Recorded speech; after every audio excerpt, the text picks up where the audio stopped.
بسم اللہ الرحمن الرحیم۔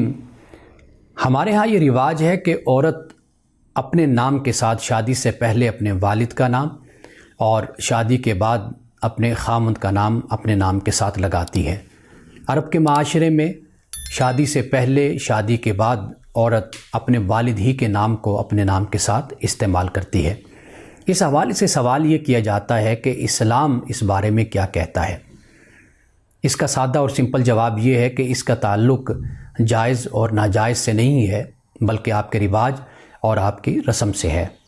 جب ہم عرب کے کلچر کو دیکھتے ہیں تو ہمیں ایک بات وہاں پر نظر آتی ہے، وہ یہ ہے کہ جو شخص زیادہ مشہور اور معاشرے میں جس کی زیادہ پہچان اور شناخت تھی، اس کے نام کو اپنے نام کے ساتھ استعمال کیا جاتا تھا۔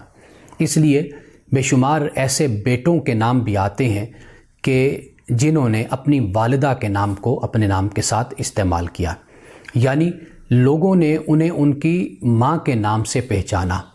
اس طرح ہم یہ بھی دیکھتے ہیں کہ بہت سی خواتین تھیں کہ جنہیں اپنے خامند کے نام کے ساتھ پہچانا گیا، اور بہت سی خواتین ایسی بھی تھیں کہ جن کو ان کے والد کی شخصیت اور ذات کے ذریعے سے پہچانا گیا۔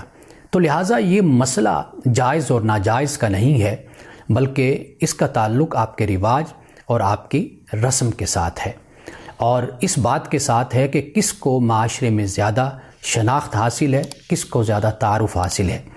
جس کو زیادہ تعارف حاصل ہوتا ہے وہ خواہ مرد ہے یا عورت، اسی کے نام کے ساتھ انسان کی پہچان ہوتی ہے۔